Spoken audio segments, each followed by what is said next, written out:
ڕێز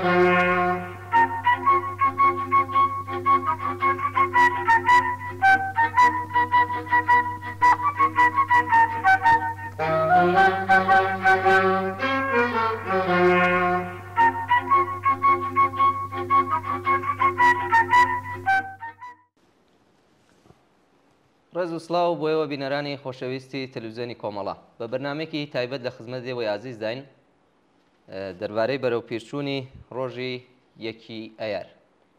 لە بارودۆخێکدا ڕێوڕەسمەکانی یەکی مانگی مەی ڕۆژی جیهانی هاوپشتی خەباتکارانەی چینی کرێکار بەڕێوە دەبێن و ڕێز دەگرین لەم ڕۆژە شکۆدارە کە ناوچەیەکی کە ئێمە تێیدا دەژین واتە ڕۆژهەڵاتی ناوین و دنیا بەگشتی کەوتۆتە بەردەم تەوژمێک لە گۆڕانکاری قوڵ کە سەرەتاکانی لە ماوەی یەک ساڵی ڕابردوودا تا ڕادەیەک ئاشکرا بووە. ڕەوتی ڕووداوەکانەوەمان پێدەڵێن کە دنیا لە بەردەم گۆڕانکاریدایە کاگەر بێت و چینی کرێکار بەگشت بەشەکانیەوە ڕێزەکانی یەک نەخات و لەگەڵ باقی بزوتنەوە پێشڕەوە کۆمەڵایەتیەکانی تر سنگەرێکی پتە و بۆ دیفاع لە بەرژەوەندیەکانیان دروست نەکەن ئەوا چینی سەرمایەدار و ڕەوتە دژی ئینسانی و شەرخوازەکان دەبنە مەیدانداری گۆڕەپانەکە و ژیانی کرێکاران و خەڵکی بەژمەینەت بەرەو نەهامەتی زیاتر پاڵ پێوە دەنێن. بۆ قسە و باسکردن لەسەر چۆنیەتی بەڕێوەچوونی مەراسم و ئاکسیۆنەکانی تایبەت بە یەکی ئەیاری ئەمساڵ و تیشک خستنە سەر لایەنە جۆراوجۆرەکانی ماف و بەرژەوەندیەکانی کرێکاران داوامان کردووە لە بەڕێز هاوڕێ وریان نازری ئەندامی کۆمیتەی ناوەندەی حیزبی کۆمۆنیستی ئێران کە بەشداری بەرنامەکەمان بێت تا لەم بارەیەوە چەند پرسیارێکیان ئاراستە بکەین. هاوڕێوریامان لە ستۆدیۆ لەگەڵە کاگوریام کاتت باش زۆر سپاس بۆ ئامادەبوونت. ئەم کاتت باش سڵاوم هەیە بۆ هەموو بینەران و هاوکارانتان. زۆر سپاس بە بەڕێزت. کاگوریا بارودۆخی ناوچەکە ئێوە چۆن یەبینن وە لە هەلومەرجێکدا کە ڕێوڕەسمەکانی تایبەت بە یەکی مانگی مەی ئەم ساڵ تێدا بەڕێوە دەچێت پێتان وات چ ئاڵوگۆڕێکی بەسەردا هاتووە بە پێی بارودۆخی ئێستای ناوچەکە بە چاو ساڵانی پێشووترەوە. ئەگەر ناوچەکە ئەوە لە بەرچاو بگرین کە مەسڵەن ئیسرائیل و ئەوانەشی فەلستین و ئیسرائیل و مسر و ئەوانە هەموو لە بەرچاو بگرین چونکە ناوچەکە توانێتە ناو کوردستان بێ. بەڵام ئەگەر ئەوانە لە بەرچاو بگرین ئەوزاعێکی زۆر زۆر دەردناک و هەوڵناکە. دەردناکی و هەوڵناکەکەی چی هەلە ئەوەیە کە مردمی غەزە فلستینیەکان بەدەستی ئیسرائیلیەکان هەر وەک ڕۆژانە ئەیان کوژن و ئەمریکا بە بۆن ئەوە ئەساسەن ئەسڵەن ئەمریکاس لە واقع پشتیبانیەکە ئەوەی کە مردم غەزە پاکۆکەن ئەبێ غەزە بە کولی لە فلستینیەکان پاکۆکەن. من بۆ ئەمریکا فرەتر اقتصادیە قەرارە جادەیەک لە هندوستانەوە بێتە عەرەبستان بێتە حەیفا لە غەزە و بچێ بۆ ئوروپاوە جادەیەکە کە بەدیلی جادەی ئەبریشەمی تازەی چینە. بەڵام بۆ ئیسرائیل تەناوە نییە هەم ئەوەیە هەم ئەوەی کە تاریخەن ئەو منتەخە بەهینی ئیسرائیل دەزانن و بە مردنی یەهودیە دەزانن و نابێ ئەو فلستینی گەلە بمێنن چونکی کێشەیەکی 75 ساڵەیە کە دژە مردمی وەختی خۆی ئەستەعمارگەرانی ئینگلیسی وشتا ئەم سەهیۆنیستگەریانە هاو لە دژی مردمی فلستین و تایسەیە دامەیەسەمە بێژگەلەوە بۆ وڵاتانێکی تر وەکو ئاڵمان بۆ ئەپرسن بۆ ئاڵمان ئەوەندە پشتیبانیەکە لەم جەنایەتە نەسڵ کوژیە بە بۆنەوە گازێکی یەکجار فرە لە دەوروەر غەزا پەیدا بووە کە ئومیدی وەسە و گازە بەجێ گازی ڕوسیە کەیسە نەماوە ئستفادە بکە ئەو بە شابووریەکەیەتی ئەو بە شابووریەکە سیاسیەکانێکی باسم کرد. بەنە ئەبارین بە باوەڕی من دەردناکترین وەزیەت بۆ ئێمە بەشەر بۆ بەشەر بۆ ئینسان و ئینسان دۆست ئەوەیە. بەڵام ئیتر باخەیەتی تواشاکەی لە سوودان شەڕە لە وڵاتانی جۆر بە جۆر وە بەتایبەت لە کوردستان لە سووریە ئەوە وەزیەتی حمڵێ بە حمڵە ئیسلامگرابەکان بوو کە بە کومەکی تورکیە و ئەساسن چرای سەڵدێکە رووسیە و ئەمریکادایان زاڵبوون بە ملهینەوە بەشارەتە دیان ڕاونیا و حزبی باسی یان ڕاونیا و وەزیەتێک ناڕۆشنە هێشتا. وەزیەتی کوردەکان لەوێ زۆر زۆر هەرەجێ فشارە 100,000 نیروی نظامیان هەیە 6,000 زیندانی داعشیان هەیە یەکێ لە باشترین منتەقەکانیان لەبار ئێدارەی خۆ بێتلا خۆ بەڕێوەبەریەوە ئێدارە کردووە. ئەوانە گشتی کەفکە خەتەر هەر ئەلعان ئابی فورات کە یەکێ لە ئاوە گەورەکانی دنیاە و تاریخیە و ئەمانە ئەوە سەدی تەشرینی لەسرە مدام لەوێ شەڕە. ئەو جارە مردم لەوێ وەکو شۆنەکانتر نین بە جەماوەەر دفاعکەن لە منتەقی خۆیان بەو بۆنەوە هەمیشە دایکان ژنان کەسانی بە ساڵاتچوو منداڵان هەرهان لە مەدانی شەڕە. تەنیا بەرگریەکی سەربازی نیە ینی جەماوەری خەڵکەماوەرێکی گەورە بەم بۆنەوە ئەوێنەی ئەوە وەزەی سوورەیە وەزی عێراق ئەمەیەکەوە هەرەلعان کەمپی مەخمور کە کەمپی ئاوارەکانە گەمارۆ دراوە لەلایەن عێراقەوە. خودی تورکیا مدام حمڵەکە بە منتەقەگەلێک بە ناو حمڵە بە پێکاکە هاتکە شاید تێژن 25% لە خاکی کوردستانی داگیر کردووە. درست ئەمە وەزی عێراقا تیتە ئەفغانستان هەر وحشت ناکە ژیانی ژنان هەموو خەڵک بەتایبە ژنان وحشت ناکان لە ژێفشاری ئیسلامێکی قەبیلەیی دوا کەفتک دەڕەندەق و بێژگەلەوە ژیانیان ناوگذەرێ یا ئەبێت تلیاک موادی مخدر سادرکەن یا ژیانیان ناوگذەرێ کرێکارەکانیان تێن بۆ ئێران کارەکەن ئێران کە وەی خۆی ئامەسەکە لەو دوابات یەکەم هەریسا ئاخرین خەبەرمانەوەسا چەند نەفەر بوو لە بێرم نەماوە لە ناو یەک دانە سواریەکە جێگای 5 کەسە و پەڕی 12 نەفر بۆ بزانم ئەگەر ئیشتبان نەکەم شایەتی زیاتر بوون تەپانیان ناوی تەسادفیان کرێ 12 نەفر 8 نەفەریان مردن. ئەمە ڕۆژانەیە وێژگە لە تەسادف وشتە تەقەی سەربازان لە مردمە کە تێنە ناو ئێرانیش کارفەرمای بێویژدانی بێ نازانم چێ ئێرانی خراپترین کاریان پێدەن بە هەردانترین و یەک خراپترین کارە وەختێژن مردن نازانم چییە چاڵ لێدان بەتایبەت لە منتەقەی تاران و کەرە جوانە ئەڕۆخێ هینە هەمووی ماسەیە درست یان نێرن بۆێنە وە بەداخەوە یەکێ لە خەبەرەکان پارەکەمانەوە بوو کە دوو نەفەریان نەچن چاڵ لێدەن ئەڕۆخێ کارفەرماکە ئەوێترە ڕۆخنێ بەسەریانەوە مەدەریان نێرن هیچ کە نەزانێکێن ئەوە لە وەزیەتێکە خودی ئێران جاوازەی چۆنە ئێران بعضێک ئامارێژن داهمین دەوڵەتی دەوڵەت نە مردم کشوەری وڵاتی ثروەتمەندی دنیاست جاییسا ئەمە ثروەتە چی لێدێ باسیەکەین بعضەکە تێژن بیسمە بەڵام پێم وایە دەهەم دروستە داهاتێکی عەدیمی نەفتت هەیە گازت هەیە ئەنواع و ئەقسام کانیمان هەیە معدەن تازەی لیتیۆم پیا بووە لیتیۆم یەکێ لەو فلزگەلەتەکە بۆ دروستکردنی ماشینی بەرقی کارەبا بەکار تێبێژگە لەوە بۆ باتری کە هەموو شۆنێ باتری احتیاجە دوای شیلی کە ئەوەڵین کشوەرە لە دنیا لە میدانی استخراج و سادراتە ئێران بووگە بە دوومین تازە خەریکە زیاترەی جەبێ و ئەڵبەتە هێشتا سادر نەکراوە و یەکێ لە بەڵاکانەوەسا دەریاچەی ورمێ خۆمان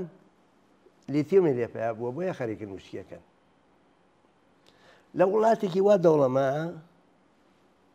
کە فقط 680 ملیارد دلار لە دەورای ئەحمەدینژاد دەرامەدی نەفت بوو فەسادێکی عەزیم بووگە بە عیسەوە مردمێکی 70% یا تووشی هەژاری مطلقن یا نسبی دەرسەدێک کەم 1% ساحب سەرمایەگەل عەزیم و ئەوانن یانێ لە ئەمریکان کە نابەرابەرترین کشوەرە لەو بارەوە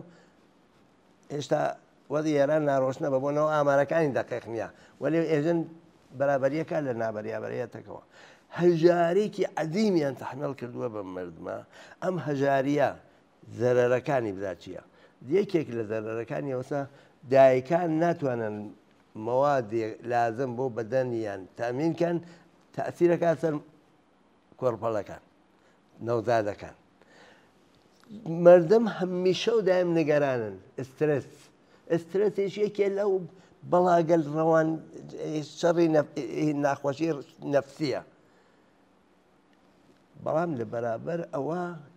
دەلدەڵ ئەمە وەمە ئەم مردمە بێدەنگ ڕابگرن سەرکوێت هەر ئیمڕۆ 11 نەفەریان لە 4 زیندانی ئێرانە هەر ئیمڕۆ ئەعدام کردووە ئەعدامی بە لێشا و سەرکوتی بە لێشا و وەزعی نائیمنی کار ئیتر وەزعیەتێکە کە ئامارەکەیان من ئایتە لە بێرم هەر ئیمڕۆ خەبەرەکە بڵاو بووە لە هێنا بەندەرعەباسە ئەم ئاگر دای لە بەندەری ڕەجایی دای لە کەشتیگەلێکە ئەسەن سەبتیش نەکراوە سپای پاسەیان دەستورەدا ئەوە ئەمنیەتیە تێ بۆ ئەمبارەکانی هینگەل لەژێر نەزەری خۆی و دەوڵەتە بە تایبەتین ئەو بەیتی خامنەیە ئەمانە ئاگری گرتووە تایسە 7 نەفەر بۆ جۆرەیەژن و زیاتر لە 2000 نەفەر زەخمین ئەو کەسکەلەی کە ماوە نەڵێن کرێکاری ئەوە بردگە بە ئاسمانە وەختی گەرمەی کار بووگە هەمووی قوربانیان کرێکار دەی هیچ حەساوێ نییە هیچ خەریکن مردمی بەلوچستان هەر دەرەکەن لە منتەقەی مەکرانە کە یەکێ لە منتەقە لە هەموو بارێکەوە سنعەتی و کەشاوەردی و گەلەداری ومانە دەوڵەمەنن خەریکن مردمە بوومیەکان دەرەکەن خودی چین و هندوستان هەرتیان لێنا ئەوە سەم منتەقەی مەکران ئەڕێتە ناو دەریای ئەمان دەریای ئەمانیش تەنها دەریای کە بنیام ئێرانیەی وەسڵەکە بە هینە ئازادەکانەوە ئەوە ئازادەکانی دنیاوە تۆ لە ماڵ خۆتەدا عومرێکە باوکت باوە گەورە هەموو کەسایی لە ماڵ خۆتە یەکدەحەت سەبحە نیروگەر نظامی ڕژن و ماڵەکەت بە بڵدێزر و هەموو شتێ هینەدەن حتا دووتر ناژەن پێت وەسایل و کەلوپەلەکان لاوەی لە هەر کوێنێکە مبارەزە هەست کەشمەکەش هەست هینەست لە بەرابەر ئەم وەزعیەتە یانێ ئێران بە باوەڕی من ئەوە ئامار ئاوا بە دەقیق شاید نەبێ بەڵام بە باوەڕی من لە دنیا نمونەی نییە ئاکسیۆنی کرێکاری ئاکسیۆنی جنان ئاکسیۆنی دادخوازان ئاکسیۆنی بازنشەستەکان بە تایبەت خانەنشینان درست لە بەرابەر جمهوری ئیسلامیە یەکێک لە قەویترین مبارزەکان هە لە جەریانە و جمهوری ئیسلامی خۆی چی لەبار ئابوووریە وەرشکستەیە ئیتر مردم نەفرەتی عەزیمیان لێ هەست یانێ فاسڵەی کە لە بین مردم و حکوومەتە هەست لە دنیا نمونەی نییە حکوومەتی جمهوری ئیسلامی عمری تاریخی ماوە هەستەوە بووگە بەڵامی تە عمری واقعی و ڕۆژانەشی خەریکەتەوە بێ لە نەتیجە جامعە وەزعیەتێکی پەیان کردووە کە ئەتوانین بژین هەر لە دەورەی گوزارە لە دەورەی گوزاری چ هەمیشە بە زەرەری کرێکار و زەحمەتکێش و مردمی تحتی سەم تەواو بێ ئەگەر نەگۆڕگێمەوە بۆم بۆ نەوە هەست کە تۆ بە درستی باسیەکەی کە هەموو داوای گۆڕانەکەن هەموو داوای گۆڕانەکەن و ئەم گۆڕانیشە بە نەزەر من لەم ئەوەڵ مانگمەیە فرەترین هینەکانی بەیانیەکان و ئەمانەی کە هاتکە دەرەوە چ لە جەهانە چ لە منتەقە ناوچە چ لە ئێرە ئێژێت ئەبێ دنیا بگۆڕگەی خەریکن ژینگە لە بەیەنەوەن کە لە ئێرانە خراوتر لە هەموو شوێنێکە خەریکن ئینسانەکان ئابۆ هەژاری و هینە لە بینەوەن نەسڵی داهاتوو هیچ ئومێدێکیان نییە بێژگە لەوە لە بارجسمی و ئەمانەوە چۆن هێنە دنیا و چۆن گەورە بن و هۆشیان وەزعی چۆنە ئەسەن ئەیسەش کار نییە بۆیان ئایاندەیان ڕۆشن نییە ئەم گشتە لە دانشگاوم ناوەلا پولیان لێسێن و خوێن و وامیان پیان و ئەیان خەنە زێر قەرز لاخرە و کاریشیان بۆ نییە بەنابەرین هەموو شوێنێ داوای ئاڵوگۆڕەکەن و ئەو ئاڵوگۆڕیچە هیچ ڕێک نییە مەگەر ئەمە سەرمایە نەمێنێ سەرمایەدار ببێ بە شاروەندی عادی و مردمی زەحمەتکێش کرێکار و مردمی زەحمەتکێش بن بە خاوەنی دەسەڵاتی خۆیان لە ڕێگای شەوراکانەوە ئەم سروەت و سامانە عەزیمە خەنە خزمەت مرد کەواتە بە ئەو بارودۆخی کە جەناب باس کرد لە ناوچەکە و تا هاتیتەوە سەر ئێران و کێشمەکێشانێکە هەیە ینی وای ئینتزارە چێکە لە ڕێوڕسمەکانی ئەم ساڵدا ینی گۆڕانکاریەکی بەرچاو ببینرێ پێوەی کە وتن ئەو مبارزاتەکە هەیە ئەو ناڕەزایەتیانەکە هەیە لە بەرامبەر وەزێکی ئاوایە ینی وەزەکە کاتێک ئەوەندە تێکچووە دیارە بێ ئاڵگۆڕێکیش بەسەر ڕێوڕسمەکانە بەسەر خۆڕێخستنی چینی کرێکارە بێت کە بیستمان ئەوەشمان بۆ باسکەن کە ئایا ئینتزاری چ ئاڵوگۆڕێکەیە لە پای مەسەن هەتا ساڵی پێشوە ساڵانی پێشووترا و ئیشارێکیش بۆ بکەن کە گرنگیەکەی چییە بەرامبەر وەزایە کە خۆتان باستان کرد ئەلعان هەر لە ئیسەوە بەڕێوەبردننی مەراسمەکان دەستی پێ کردووە ئێمە گزارشەکانیمان بڵاو کردێتەوە لە بانە بووە لە سەقز بووە لە سنا بووە لە وە بدانم لە شنۆ ئەم لاوە لە بەنابەرین هەر لە ئیسەوە دەستی پێ کردووە ئەبێ یەکشتمان لەبیر نەچێ ئەوەی کە توودە عەدیمێکی خەڵک لە ناویانە کرێکار و زەحمەتکەش و لە ناویانە ژنان گەرەیکیانە مەراسمی ڕۆژی ئەوەڵی مانگمەی بەڕێوەبەرنە واقعەتێکە بۆچی بووە بە سونەت لە ئێرانە سە وردەی ساڵ ئەوەڵی مانگیمەیە گیرگێت لە وەختێکە حکوومەتی پالەوی ڕۆخا و حکوومەتە خۆی لاتەپان بەسەرمانە بێژین انقلابی 57 لە وەختای گەورەترین مەراسمی لە ساڵی 58 گەورەترین مەراسمی ئەوڵی مانگیمە گەرە جمهوری ئیسلامی بە توا و نیروی ارتجاعی و دەڕەندەی و زدی بەشەری و خوراپیەوە هاتە دژی ئەم مەردمە و مەراسمەکانی بردە ماڵان بردە کێفەکان بردە ناو باخەکان بەڵام لە شاری سنا لە ساڵی 1964 1965 لە وەختێکە کە جمهوری ئیسلامی نەڕەنەڕێ عەجیبی بوو لە دژی عێراقەوە خەریکم بێم شارەکانە بگرم هەموو مردمی عەرەب بەشەکانی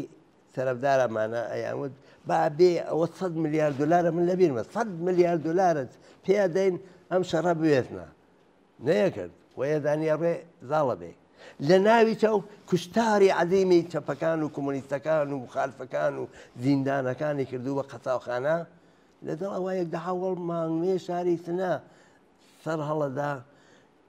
لە شارەکان لە ناو شارەکان لە ناخی شارەکانی بۆخشە منتەقەکانی شاری سنا لە ناو شارە لە ناو کارخانە و درشمی زەدی شەڕەدەن درشمی نەمانی برسێتیەدەن درشمی بێمە بێکاریەدەن درشمی ئەمریکا دقەتێ بکەین لەژێر شاری کرێکارانی دوای انقلابە ئەوەڵی مانگمەی لە قانونکارە کراوە بە تەحتێڵی بەڵام بۆ تەحتێڵی بۆ کرێکار نەبوو کولی مردم داوایان نەکرد بێتە بۆ کولی مردم تازە بۆ کرێکاریش نایدەن ئەمەڵەن هیچ کار فەرمایك تایتەنە نەمان بیستووە ئەو ڕۆژە بە ڕەسمیەت بناسێن بەنابەرین بە ڕەسمیەت ناسینی خودی ڕۆژەکە یعنی مەخسوومەوەسە ئەم داخوازگەلات بووگە بە سنەت لە ناو مردمی کوردستان و ئێرانە بە تایبەت لە کوردستانە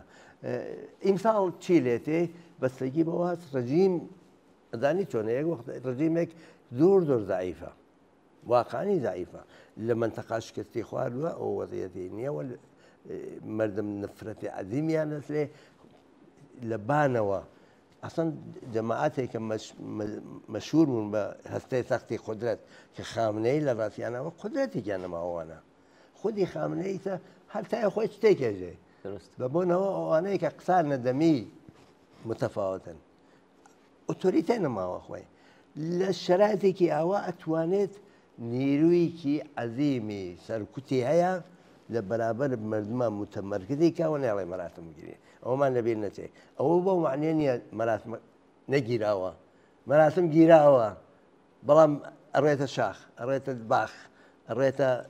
ناوماڵەکان لە دڵی مردمەکان ئامێنێتەوە درست بەم بۆنەوە ئەبێ بدانین ئەبێ یەکشتمان لەبیر نەچێت نیروگەر سەرکوتگەری جمهوری ئیسلامی تایبەتمەندیکیان هەیە بەمانە ئیمکانات دراوە فاسدن لەم فەسادە عەزیمە کە لە جمهوری ئیسلامیە هەیە وە بە لێشا و غارەتی ئەم ئاو و خاک و سەروەت و نیروی کار و هەموو شتێکەکان بەشێکیان بمانە داگا بە تایبەت بۆ فەرماندەکانیان ئەمانە بۆ ئەم ڕێژەی مەفاسدە ئەو پەڕی دەڕەندگی و دەڕەندەخۆیی لە خۆیان نیشانەدەن بێژگە لەو تۆ دەستگایکی قەزاییانەت ئەسەن دەستگای قەزایی ئێران معنی نییە بە تەواوی هە لەژێر دەسەڵاتی سیاسەتە هە لەژێر دەسەڵاتی جارانی بەیتی خامنەی و ئیتسپای پاساران و ئیتر دەقیق معلوم نییە دەقیق قودرەت ها بەدەستکیەوە چون هێشتا نایزم دەوەرەی گوزارە ئەبێ بزانین ئەم وەزعات چۆنت ئێمە ئەگەر بەراورد دێ بکەین مەسەڵەن ئەم نیروە سەرکوتگەرە بە تەواوی لە بەرابەر ژنا ناوێتان وەمە قانونی چادر هینکەن تعملکەن بە ژنان نەیانتوانی شکستیان خوارد ئایا یەک ڕۆژی هین کرێکاران نەتواننەوە بۆ خۆیان دەستە بەرکەن و بەدەستی بێنن معلوم نییە بەنابەرین ئێمە شێ بزانین هەموو ئەمە جەهانی چێ ئێران نییە هەموو شۆنەی داوای ئەوەکەن کە جامعە بێ لە جامعەی سەرمایهداری عبور کات و بەدیلی هیچ بەدیلێتە نێبزگەر سۆسیالیزم ئەو واقعیەتێک باش کاوریا باسی ژنانت کرد کە مەسلەیەکی گرنگە و بەشێکی بەرچاوی چینی کرێکاری ژنان پێکێنن و دەزانین کە ئەم بەشە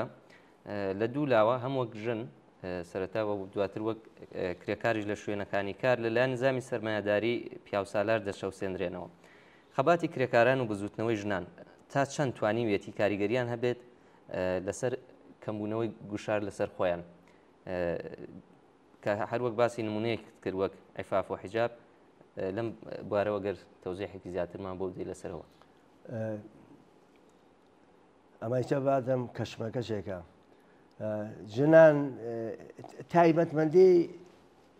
ئاخێزی شۆڕشگەرانەی ژنجیان ئازادەی یا ژینە ئەوە بوو کە تەنها مخالفی حکوومەت نییە مخالفی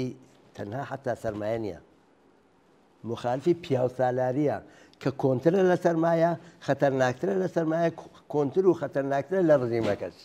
چونکە سنەتە عادەتە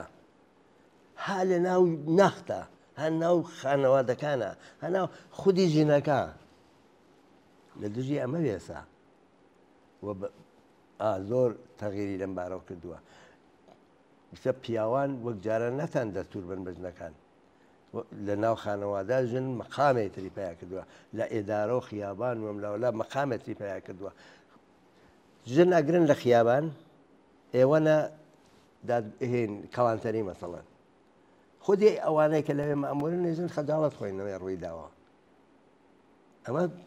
لێشا ڕووی داوام ئینە مەقام و تریانەت لەو دووە لە ئەدەبیاتە لە هونەرە هەموو ئەمانە ڕەنگی داسەوە لە جامعە ڕەنگی داسەوە کچانی سەب حرمەتێتریانەت ژنان حرمەتێتریانەت بەڵام بەبوون هەژاریچەوە لەولاو بەداخەوە لە فرۆشی مەسەن دیای کردووە کۆرپە فرۆشی لە دیای کردووە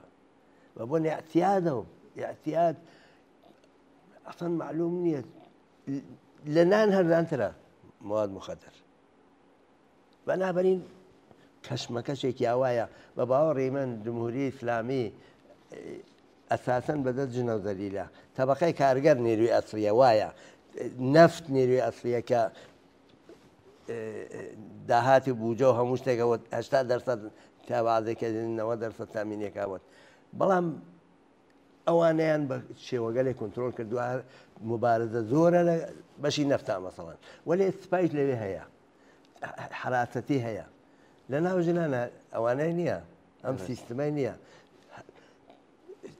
چی پێکەی وەختێ یەک دەحاوینی ژمارەیەکی زۆر کچی جوان بە مووی ئەفشانەوە خەریکن ئەڕەسن لە شوێنێکی عمومی هیچی پێ ناگرێت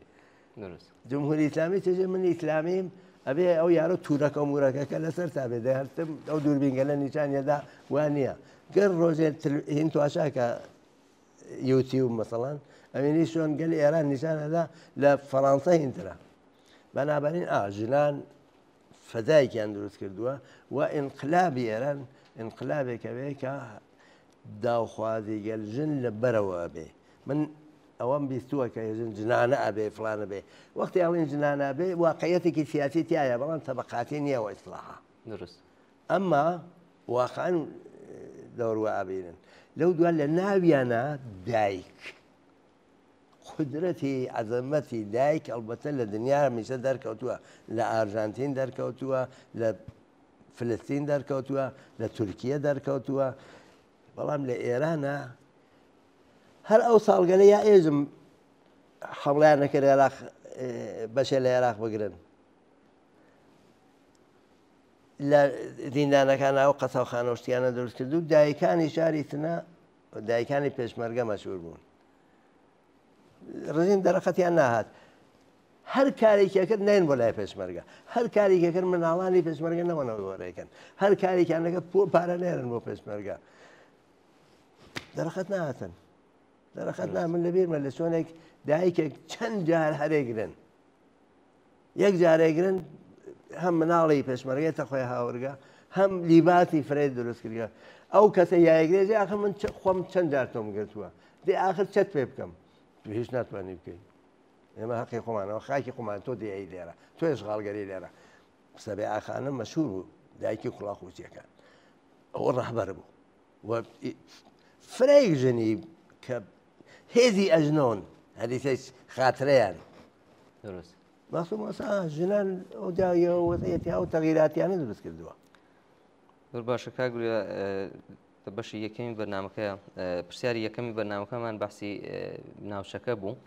ئەی سەر ڕایەوەی کە زانین ئەو وەزعی کە جەنابتان باستان کردووە هێژمونی هێزە شەرخواز و کۆنەپەرستەکان لە ناوچەکە و لە دنیادا ئێستا بەڕواڵەت باڵا دەستەوە کارگێڕی ئەسلین لەم ناوەیە بارودۆخی چینی کرێکار و تەشەکولە کرێکاریەکان لە ئاسی کوردستان بە تایبەتی و لە وڵاتانی ناوچەکەدا و دنیا چۆنە بەڵام ئەگەر بکرێت کەمێک بە کورتی چونکە باسێکی تریشت هەر لەسەرەوە کرد بەس بە تایبەتی تر لەسەر کوردستان و لە ناوچەکەیەوە دواتر بپەڕیتەوە لە دنیاشە ئەم وەزعە چۆنە وڵاتانی کە مەشهورن بە دموکراتیک لەوێتانی تەشەکولگەلێک دروستکەیت ڕسمی بێ دەوڵەتی بێ لەسەری بنووسن چ چەپەکان بە تایبەت ڕەسانەکانی چەپەکان لەسەریان بنووسنەوەوانە لە وڵاتانێکە سەرمایە بەزات دیکتاتۆرە ئەو دموکراسیە دەرەجات دموکراسیە تەحمیل کراوە سەر سەرمایە لێ وڵاتانیەوە کێمە هێشتاوە نەکراوە بەو دەرەجە نەکراوە بەنابەرین مەخفیە کارەکان شتەکان مەخفیە ئێمە فقط لە ڕێی بعضی حرەکات مەسەڵ نەفت یەک دەحاوینی ئەمە چەند ساڵە مدام بە هاوانگی یەکتر لە منتەقە و لەو منتەقە و لەو منتەقە حسابات دەکرێت بە یەک داوخوازەوە دەون نیشانەی ڕێکخراوبوونە بە دادخوازان یەک دەحاوین لێ چەندین شار ڕۆن بۆ یەک شۆن یەکە بینەوە شعارەکانیان وەکێکە بە تایبەت خانەنشینکراوان یا بانچەتەکان لە چەندین شاری ئێران هەموو یەک سەعاتی دیاریکراوە تێنەبەر ئێدارەکان و یەک شعارەدەن یەک داوخواز چەندین داوخوازی هاوشێوە مشابه مەسرحەکان ئەمانە نیشانەیەکی چییە تەشەکولە فرێک ئەم نیروگەلە کە ئاواتێ نەخیامان هەروە خۆ ناین ڕابەریانە توانە ڕابەرەکانشیان نەناسراون بۆ جەماوە نەناسراون پس ئێمە ئاوا توانین بێژین لە ڕووی ئەمانە ئەتوانین بێژین ڕێکخراو بوون هینی کردووە گەشەی کردووە گەشەی سندووە ئەمما هێشتا نەبووە بەوەی کە بتوانێت خۆی وەکو چەند تەشەکولێکمان خۆی تەحمیل کردووە وەکو هینی کرێکارانی مەسەڵەن ڕانندەکانی شرکەت واحد وەکو هینی هەفتەپە بعضی لەم ڕێکخراوگەلەی کە لە نەفتا هەیە چه ئەو بەشەکە هین کرێکارانی پەیمانکارن چ ئەو بەشەکە هین خودی کرێکارانی دوو پەیمانکارمانە لە نەفتا بەشێکیان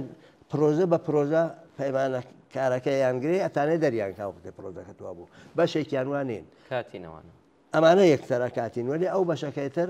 پرۆژەی نین ئەمە هێشتا پەیمانکان ڕەتمیش نین ئەوانە پێیانژن ئەرکان تالت ئەمانە ڕێکخراویانت بە ناو نیشان لەو دوای لە ڕووی چیوەزانی ئەمانە نیرومەندن نینوانە لە ڕووی تڵعاتێکەوێ دەن یەکدەحەن ناوی ئەو حراسەتی ئەوەن کە لە فڵانە شۆنا حمڵی کردگە بە کرێکاران یا لە دژیان کارێکی کردووەمانە ناوی مدیرەکەوە لێوانە نیشانەیەوەتە هە لە دڵی ئەو دەریانایتر ئەم جۆرە تەشەکولگەلمانە هەست وەخت مدام خەریکە زیاکە هەریسە خەبەرمان خۆنگەسەوە لە پەرستاران بەیانیان داوە پەرستاران بخۆیان ڕێکخراویان تازەی دروست کردووە شاید دیکی 2 ساڵێکە دادخوازان کە ئەسەن هینیان هەیە ئەنجومەنیان هەیە تەشەکولی فڵانیان هەیە تەشەکولی فڵانیان هەیە ئەمانە مدام دیاکەن بێژگەلەوە جوانان بۆ خۆیان چ دانیشتوو بن چ جوانانی مەحەلات بۆ خۆیان ئەوینی هەریسە بۆ ئەوەڵی مانگی بێ مەسەڵ بەیانیان داوە وەزعی ڕێکخراوەکان وانە ئەمە هەرین دەورەی ئەم گوزارەتەیە باسیەکەین و ئەشێ ئەمانە یەک بگرن بە باوەڕی من ئێمە یەک حزبی کۆمونیستی سەراتەری شۆڕش گێڕمانگەرەکە یەکدانە بەو معنیە نییە کە چەند حزبی کۆمونیست نەوێ یەکدانە ئەتوانێت لەبار دیاریکردنی تاکتیکەوە هەمویان یەک شتیان گەرەک بێ لەبار داوخوازەکانیان ئەوستیان گەرەک بێ و بڕۆن بۆ ئەو پرۆسەیە ئینە مەخسوم وەسە تەبقەی کارگەر خۆی ئەقسام ئەنواع وەقسامە کرێکاری نەفتە کرێکاری ماشینە کرێکاری خەدەماتە کرێکاری کەشاوەردیە ئەمان ناتوان ڕێکخراوگەل کۆمونیستی و سۆسیالیستی زۆر بە زۆریان بێ وەلێ ئەبێ لە ئێرانێکە یەکدەسە ئینقلابی شۆڕشی ژینا نیشانیدا کە ملیەتەکان داوای وەحدەتەکەن یەک بە ڕەسمیەتە ناسن تەقدیر لە یەکەکەن ئەمانە ئەبێ حزبێکی کۆمونیستی سەراسەریان بێت بە باوەڕی من ئەمە لە دڵی ئەم هێنا ممکنە لە دڵی ئەم مبارزاتە سەراسەری ئەم هەموو ڕەهبەرە پەیدا بووە لە ژن و پیاک بنیامگەل شوجاع بێژگەلەوە دوشمن ضعیف بووگە لە بەرابەرتا تەناسب قواکە بەنافەت دروست بووگە ئەوە ئومیدێکە کە ئەگەر ئەمە نەکرێت تۆ حکوومەتی ئەم حکوومەتە کە ناوی جمهوری ئیسلامی ئەم هەستەیە قودرەتیچە بڕۆخێ بورژوازی ئێران دووبارە نەوعیتر حکوومەت دروستکاتەوە تا وەختێک کە تەناسب خۆی ئیجازادا بڕێک دموکراتی و ئازادیە بێ من منکریەوە نیمە مفیدە دروست بەڵام نەهایەتەن ئەم بورژوازیە ئێرانە بەبێ دیکتاتۆری ناتوانێت حکوومەت کرد بە بۆن تاریختەیە و 2005 ساڵە دیکتاتوریە بە بۆن ضعیف بوونیە و بە بۆنەوە فەرهەنگی دموکراسی بە معنی کە لە غەربا هەیە لە ئێرانە بۆ معنیە نییە دموکراسی کە لە ئێرانە زیاتر مەترحە شەوراییە لەو نەوعە پارلمانی و ئەمانە نییە تا ئەمە شکڵ بگرێت تا ئەمە وەختەگرێ بەنابەرین بەم بۆنەوە منێژم ئەبێ کارێ بکەین کە ئەم جەماوەرە کە دووبارە وەک ساڵی 57مان لێنێ من خۆم مەحتوڵی ساڵی 57م هەموو زەحمەتە چەپەکان کێشایان جوانان کێشایان دانیشتووەکان کێشایان ژن و پیاو کێشایان هەر هاتە سەرکار حکوومەتی جەدید خومینی فۆرەن حمڵای کرد بە ژنەکان لە 16 ئسفەندا و کرێکارانی بێکار لە فەروەردینە تەقەیان لیان کرد لە ئێسپانە وەچیان کرد بە مردمی کوردستان وەچیان کرد بە مردمی عەرەب وەچیان کرد بە مردمی تورکمەن سەحرا ئەمەیە بورژوازی نابێ بێڵی نەمە تکرار بێتەوە و ناتوانێت تکرار بێتەوە ئەو هێزە نەماوە ئەو نیرووە بەداخەوە مردمی جەماوەر حتا کرێکار حتا زەحمەتکێش اعتقاداتی خورافی کەسافەتیان بوو لە دەورەی کاتچوونە پشت ئەم ڕژیمە ئەوە نییە فقط ئەمپریالیستەکان وانە پشتیان کرد ئەرتەشیاندا تاحوێڵی وەمانە ئەمە نەماوە ئەمە دروست بەڕاکتە من بۆنەوە وەت ڕێکخراوشتەکان بە نەزەر من کولە نەگەر جەمی گەمەوە ئەکا بەوە جێگەی ئومیدە زۆر باشە کاگوریان بەو تەناسب قووایە کە باس کرد بۆ هاوسەنگی هێزەی کە خۆت باس کرد لە بینی خەڵک و ڕژیمە و ئەو شپەرزەیە کە ئێستا بە کۆماری ئیسلامی و دیارەوە تا سەروترین ئەو هێرەمە دەسەڵاتە چووە لە وەختێکی وایە پێتان وایە چەنە هەلومەرج و بارودۆخەکە لەبارە بۆ هەڵسوڕاوان و چالەکانی سیاسی و لەم سەر و دەمەشدا چۆن نەکرێ پێشنیارتان بۆەوەی کە ڕۆژی یەکی ئەیار و ئەو مەراسمانە بە هەرچی زیاتر شکۆداریەوە بەڕێوە بچن وە خۆچان چ پێشنیارێکتان هەیە؟ من پێم وایە ئێمە هەم داوخوازگەلێکی تاکتیکی و حەداقەلمان هەیە لانیکەممان هەیە داوخوازگەلێکی حەداکتەرە ئوفۆقەکان باوەڕی من هەر کێشێ لە شەعارەکانمان نابێت پێش هەموو شتێ هەژاری لە ئێرانە یەکێ لە مانعگەل گەورەت بۆ ئەوەی سیاسی تر بیتەوە بۆ ڕێکخراوەکانە دروستکەی بۆ حتا لەبار جسمیەوە و لەبار نەفسیەوە سالم بی درست بەنابەرین هەر چێکە مەربوطە بە حەقدەست هەر چێکە مربوطە بە وەزعی بێهداشتی دەرمانی و بێهداشت و بیمە و یارانە و ئەوانە ئەبێ هەموو لە دەستورا بێ ئەمما لە هەمان حاڵە ئەمانە ئەگەر تۆ ئاسۆیکی سوسیالیستیت نەبێ حەدا ئەکسەرە بێ بە مشتێک ڕفۆرمیستی تر ئەوە لە ئەوروپا مەگەر هینمان نەکردووە لە ئەوروپا باشترین دەستکەوتگەلیان بەدەستێنا حەقی بیمەیان بیمە بێکاری حەقی مەسکەن وەزعەتی بێهداشت ئاموزش مناڵکارنەکە دەیگشتیان خەریکن بەرەبەرە سنگەتەوە بەرێکی ماگە خەریکن ئەتێننەوە لە کەشمەکەشێکی خوای کە بەدەست هاتکە خەریکە دەسیەتەیتەوە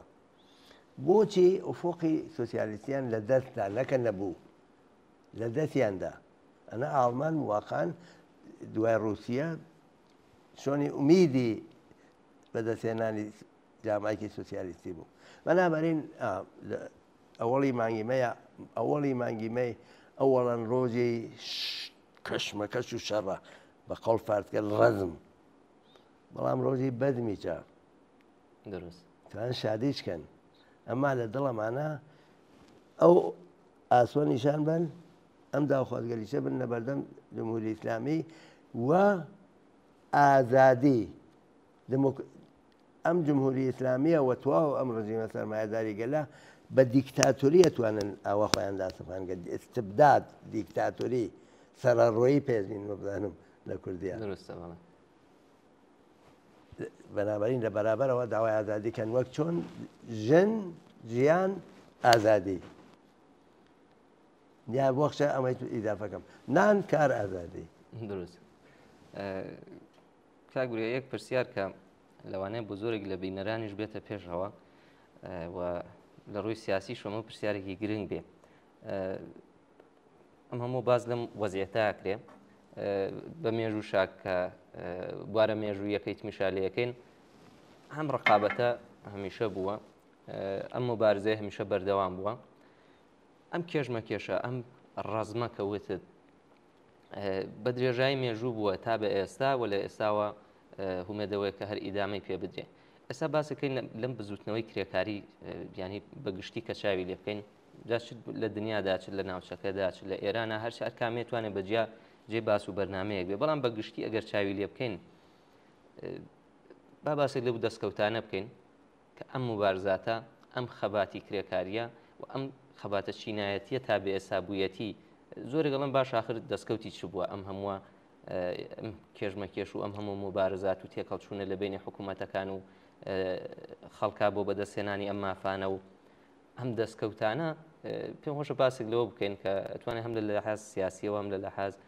ینی لە لەحاز حکوومەتداری و دەوڵەتداری ئەوانەوە لە لەحازێکیش لەلایەکەوە لە ناو کۆمەڵگایە لە هەردوو لایەوە ئەو نەقشەمان پێ بڵێ دەستکەوتەکانی چی بووە بۆیە گرنگی پێیاکە سوالێکی یا پرسیارێکی بەڕاستی گرنگ و مهمە معموڵەن ڕووەکان لە ئێمە کۆمۆنیست و چەپەکان و سوسیالیستەکان و کرێکانی پێشڕۆ و ژنانی پێشڕۆ و ئەمانە کە ئێوە هەمیشە شکستان خواردووە ئێوە چیتان هەیە چیتان کردووە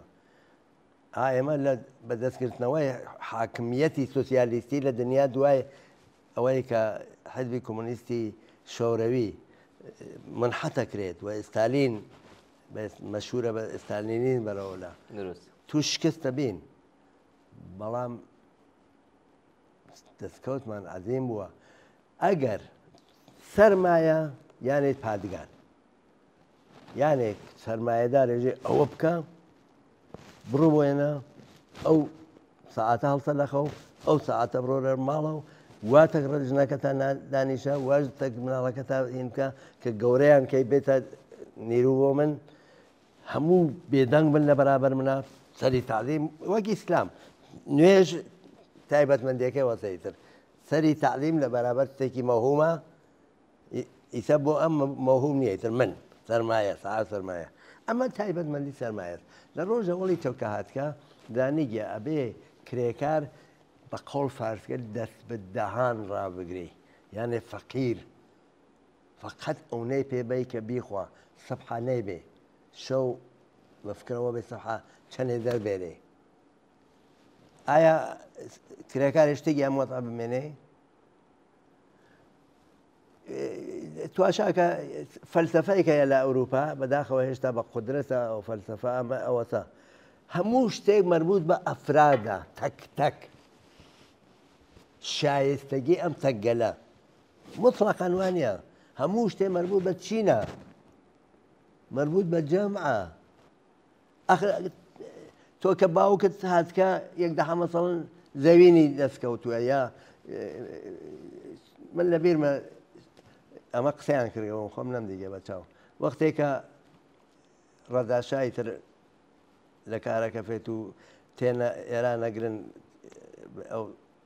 ئەمریکا و شۆڕەوی ئەو دەورە و ئینگلیسی وشتا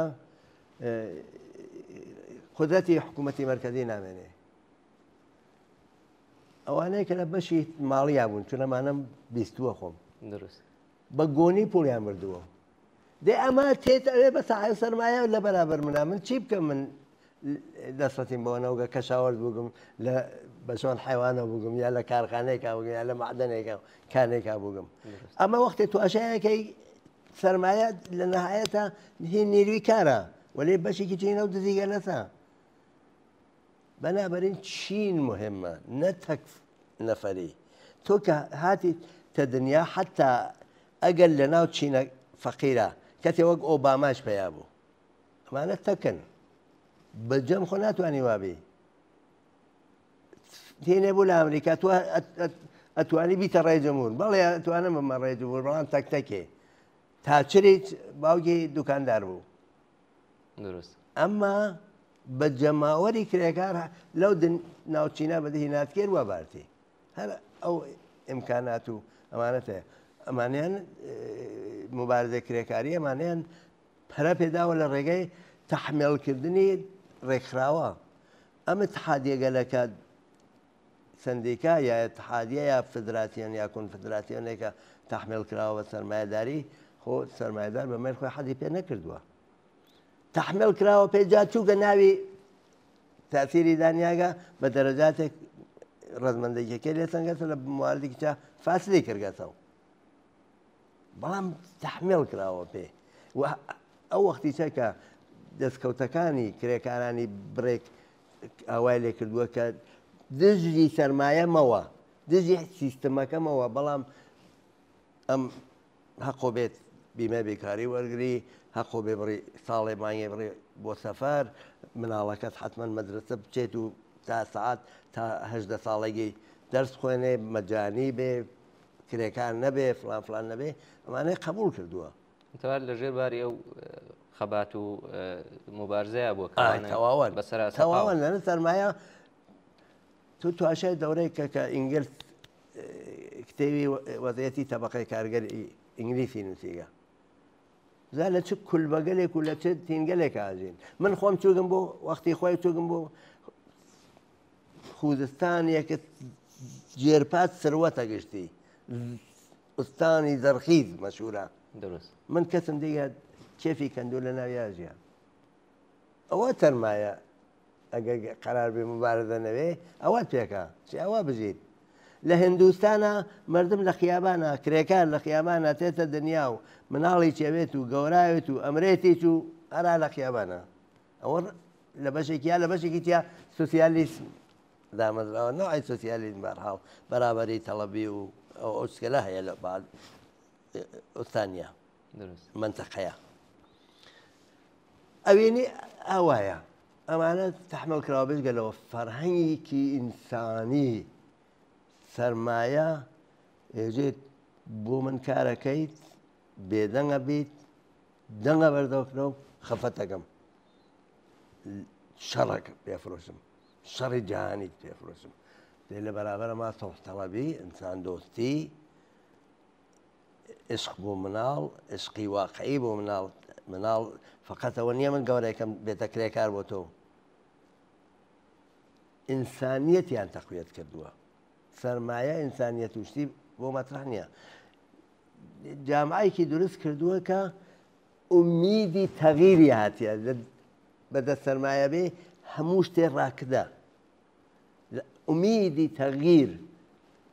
نەتیجەی مبارزات کرێکاری و نەتیجەی مبارزات ژنان و ئینسانگەل ئازادیخواز و صاحب فەرهەنگ و پرۆفسۆرگەل گەورە و ئەوان تاسیریان موگەیتر یعنی مەخسوم ئەوەسا ئێمە شکست خوردە نین شکستمان خواردووە لەوە حکوومەتی سوسیالیستی دامەردێنین بەڵام ئەوە هێنی ئەسڵی ئەمە نییە خۆ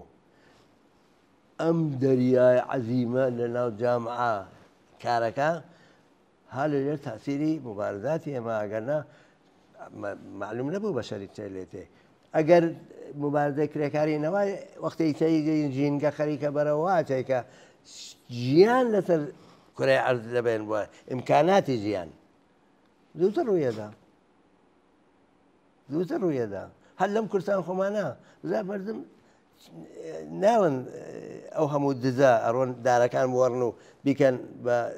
دەبین کەشاوەردی یا داری قیمەتی بفرۆشن یانە بیکەن بە سوڵ دەی واقعا ئەگەرە مبارزەی ژینگە پارێزانە نەبێ تودەی مردمێک کە پشتیبانی لەوانەکەن نەبێ هەرم کوردستانی خۆمانە ئیسا دارە بەڕوو نەما بوو مەخسوم وەختی ئەنوا وەختان شۆنەکانە بینی ئەوانە نیشانەی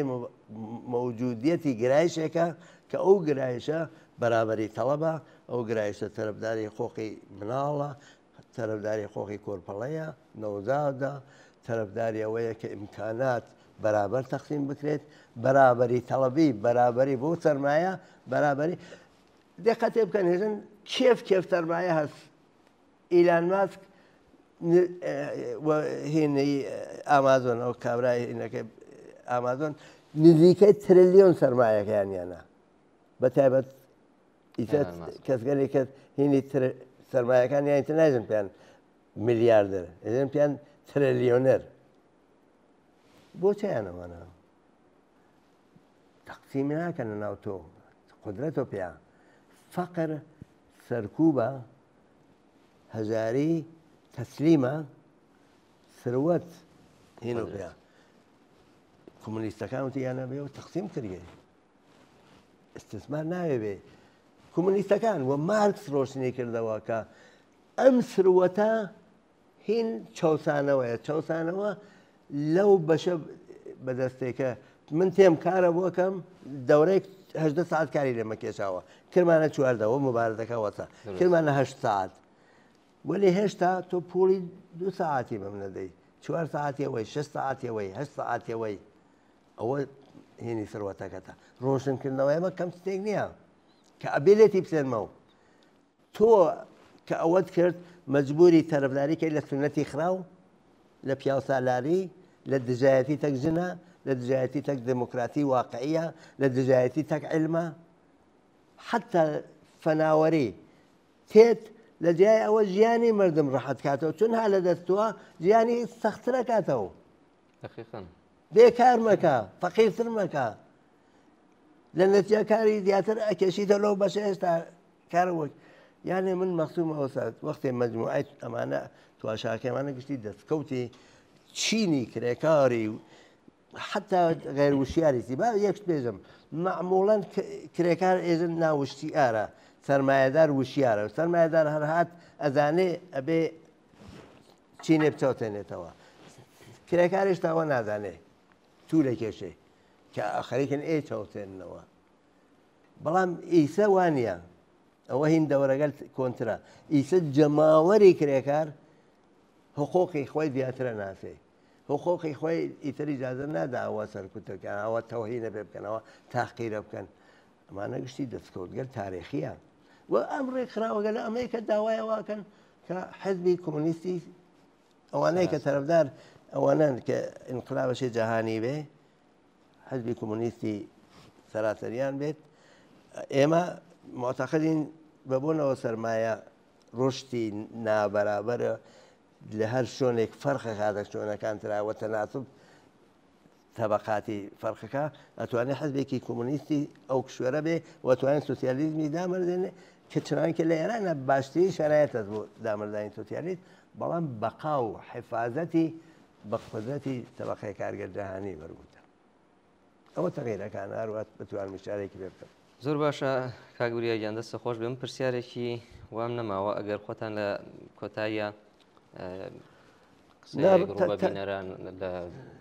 تەبریکی ڕۆژی یەکی یار ئێرم بە ئێوە بە هاوکارانتان بە بینەران و بە جەماوەری عەزیم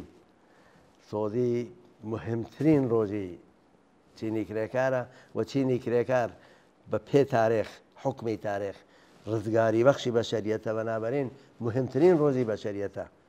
نەورۆز مهم بوو زۆر نەورۆزێکی عالیمان بوو بەڵام ڕۆژی یەکی ئایار قابل مقایسە تەک نەورۆزان نییە ئەو ڕۆژە مەسەری گەلیچە کە گشتی ئەسەن بەڵایە بەس کە ڕۆژێ بڵدێدرێ بێ ئەم سنەتگەلە لەبێت بووە کابریا دەست خۆش بە قسەکانە زۆر سپاس بۆ ئامادەبوونت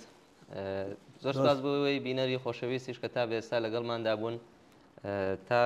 بەرنمەیەکی تر و بێگەشتنەوەیەکی تر ماڵاوە و ژیانێکی خۆش.